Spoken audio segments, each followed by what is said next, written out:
must be what electric light is like. Good evening, everyone. We're reading Robert Greene's The Daily Laws.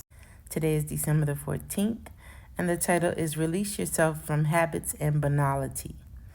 Whereas the beautiful is limited, the sublime is limitless, so that the mind in the presence of the sublime, attempting to imagine what it cannot, has pain in the failure but pleasure in contemplating the immensity of the attempt.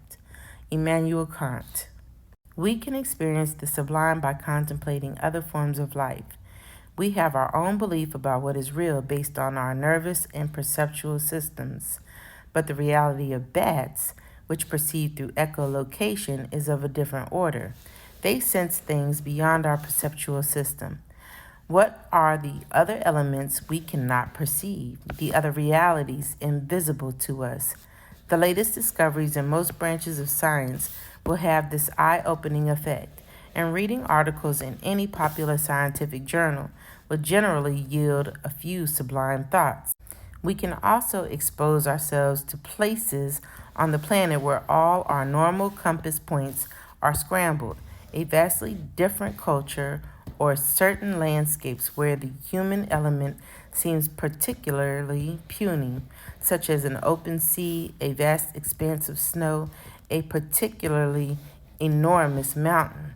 Physically confronted with what dwarfs us, we are forced to reverse our normal perception in which we are the center and measure of everything. Daily law. In the face of the sublime, we feel a shiver, a foretaste of death itself, something too large for our minds to encompass. And for a moment, it shakes us out of our smugness and releases us from the death-like grip of habit and banality. The laws of human nature. 18. Meditate on our common mortality, the law of death denial. So I stitched Outlander because I liked how it kind of jumped through time. I don't know if y'all watched it, but I was all into it. I loved her husband.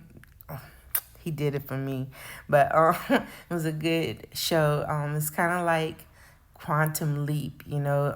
They changed back and forth through time, and that's kind of like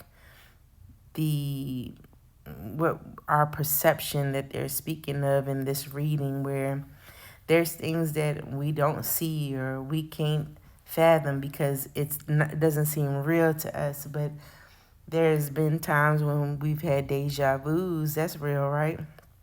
But just opening our mind to be able to perceive things differently, just because, like what he uses the example, bats, they have a different perception because of how they hear versus seeing what we see. And if you take that sight away, it's people that actually have to use their other senses to, survive on this earth. So just taking the time to think about things from a different point of view, different perception, different ways of hearing and feeling and seeing things. So y'all have a good night. Join me tomorrow. We'll do it again.